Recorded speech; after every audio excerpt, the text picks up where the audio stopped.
Okay, we have our next question जो कि 34 है. I'm at Biology Past Paper 2015. The table shows some events of the normal eukaryotic cell cycle. Which row shows the correct sequence of events left to right as they occur during part of this cell cycle? So हमें बताना क्या है? We need to find out the correct sequence of events from left to right. So इस table को समझने से पहले मैं आपको बताऊं कि यहाँ पे मैंने ऑलरेडी यहाँ पे समराइज तरीके से लिख दिया एक सेल साइकिल में क्या चीज़ किस सीक्वेंस में हो रही होती है. तो देखिए, जब एक सेल डिवाइड करता है माइटोसिस में, तो यहाँ पे आपके पास सबसे पहले क्या होता है कि माइटोसिस के 4 फेसेस होता है. ठीक है, prophase, metaphase, anaphase and telophase. Prophase में जो अर्ली प्रोफेज होता है उस वक्त क्या होगा, डीएनए कंडेंस होगा. यहाँ पे और भी चीज़ें होंगी बट मैंने वो मेंशन नहीं की क्योंकि ये सारा जो मटेरियल जो डेटा है वो इस टेबल से डायरेक्टली लिंक्ड है और यही सारी चीज़ें टेबल में पूछी गई हैं. That's why. पर ऐसा नहीं है अर्ली प्रोफेज में सिर्फ डीएनए कंडेंस होगा. There are other things going on as well. उसके बाद आपके पास लेट प्रोफेज में न्यूक्लियर एनवलप जो है वो डिसअपियर होता है. ठीक है, देन कम्स द मेटाफेज. अब ये तो हो गया प्रोफेज. प्रोफेज में आपके पास जितने भी चेंजेस होंगे ज़्यादातर वो न्यूक्लियस से रिलेटेड हैं कि भाई न्यूक्लियर एनवलप डिसअपियर हो रहा है, डीएनए कंडेंस हो रहा है, जो क्रोमैटिन मटेरियल होता है वो क्रोमोसोम में कन्वर्ट हो रहा है, उसी को आप कह रहे हो कि डीएनए कंडेंस हो रहा है. उसके बाद मेटाफेज में क्या होता है, ये जो क्रोमोसोम्स हैं ये अपने आप को लाइन करते हैं इस तरीके से सेंटर ऑफ द सेल में, जिसको आप इक्वेटर कहते हो. इसको माइटोटिक प्लेट भी या एम प्लेट भी कहा जाता है. तो क्रोमोसोम अपने आप को इस तरीके से अलाइन करते हैं इक्वेटर पे. तो ये है मेटाफेज. मेटाफेज में स्पिंडल फाइबर निकलना शुरू होते हैं.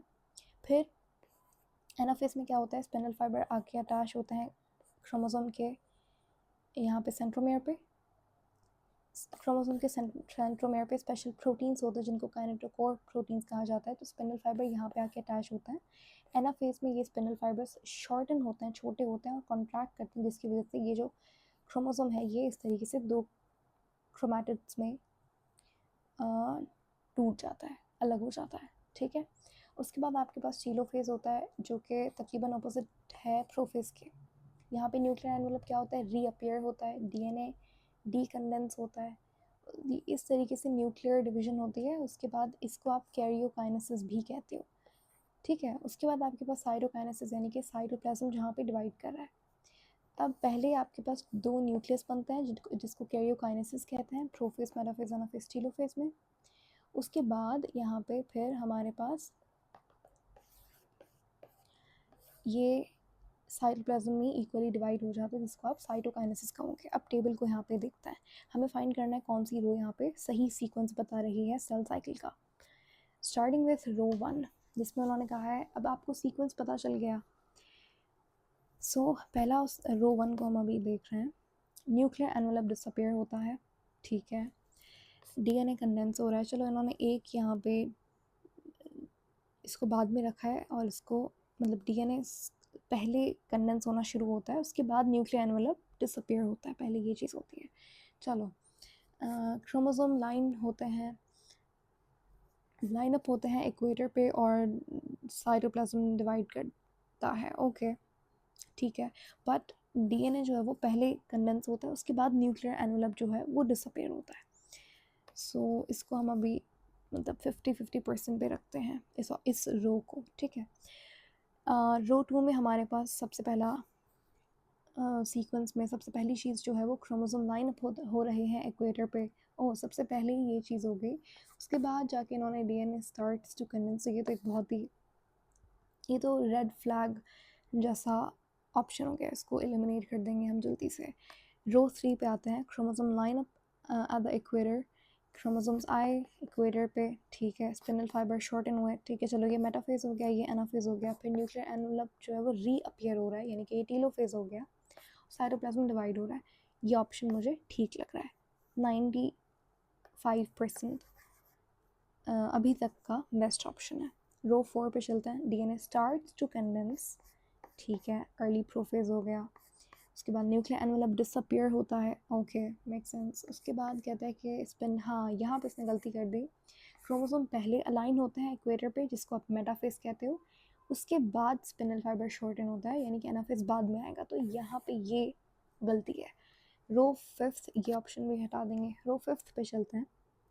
Nuclear envelope disappears, okay, spinal fibre shorten, chromosomes line up, यहाँ पे भी सेम वही चीज़ है, क्रोमोसोम पहले लाइन अप होंगे इक्वेटर पे, उसके बाद आपके पास spinal fibre will shorten up, और इस तरीके से क्रोमोसोम अलग होता है।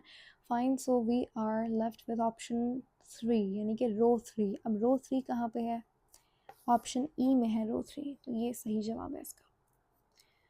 अगला सवाल है हमारे पास, which of the following is not a carbohydrate, not a carbohydrate. अच्छा, कार्बोहाइड्रेट में हमारे पास देखते हैं कौन सा है कौन सा नहीं है। सबसे पहला है glucagon, okay, amylose, ribose, amylopectin and maltose. मुझे एक चीज़ याद आ रही है, अमाइलोज और अमाइलोपेक्टिन हमने पढ़ा था, स्टार्च, ये दोनों स्टार्च के कंपोनेंट हैं, ठीक है। स्टार्च क्या है? स्टार्च आपके पास पॉलीसेक्राइड है, मतलब कार्बोहाइड्रेट है, ठीक है। प्लांट में जो ग्लूकोज स्टोर होती है वो स्टार्च की फॉर्म में होती है, तो स्टार्च एक शुगर की फॉर्म ही है, कार्बोहाइड्रेट, तो ये तो पक्का, ये दोनों इनके ही कंपोनेंट है, तो ये कार्बोहाइड्रेट है, अमाइलोज और अमाइलोपेक्टिन। फिर है राइबोस, ये हमने पढ़ा है न्यूक्लियोटाइड में। न्यूक्लियोटाइड का एक बहुत ही इंपॉर्टेंट कंपोनेंट होता है राइबोस शुगर, ये एक शुगर है 5 कार्बन वाली, ठीक है।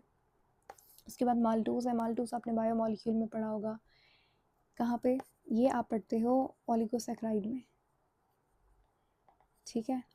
ओलिगोसैक्राइड में डाइसैक्राइड वाली जो कैटेगरी होती है वहाँ पे आप माल्टोज को पढ़ते हो। माल्टोज क्या होता है? इन सिंपल वर्ड्स भाई, ग्लूकोज प्लस ग्लूकोज को आप माल्टोज कहते हो, ठीक है। अच्छा, ग्लूकोज प्लस फ्रक्टोज को क्या बोलेंगे? सुक्रोज कहेंगे, ठीक है। ग्लूकोज प्लस गैलेक्टोज को क्या कहेंगे? लैक्टोज कहेंगे। तो ये तीनों शुगर बहुत इंपॉर्टेंट है, और तीनों ही डाइसैक्राइड्स हैं, क्योंकि एक एक मोनोसेक्राइड से बनी हुई है। तो माल्टोज क्या है? ग्लूकोज प्लस ग्लूकोज शुगर है ये। सो हमारा सही जवाब है ग्लूकागॉन, ये एक कार्बोहाइड्रेट नहीं है, इंस्टेड ये एक पेप्टाइड हार्मोन है, प्रोटीन से बना हुआ। ये आपको मिलेगा, ये पेनक्रियास में बनता है। इसका काम क्या होता है? इसका काम होता है, ये एंटागोनिस्ट है किसके? इंसुलिन के। कैसे? समझ नहीं आया इसका मतलब? देखो, ऑपोजिट काम करता है इंसुलिन के। इंसुलिन का काम क्या है? ग्लूकोज को पकड़ के कन्वर्ट करना ग्लाइकोजन में, जो कि हमारी बॉडी में स्टोर्ड फॉर्म ऑफ ग्लूकोज होती है। अब ये लिवर में ये काम हो रहा होता है या मसल में, ठीक है।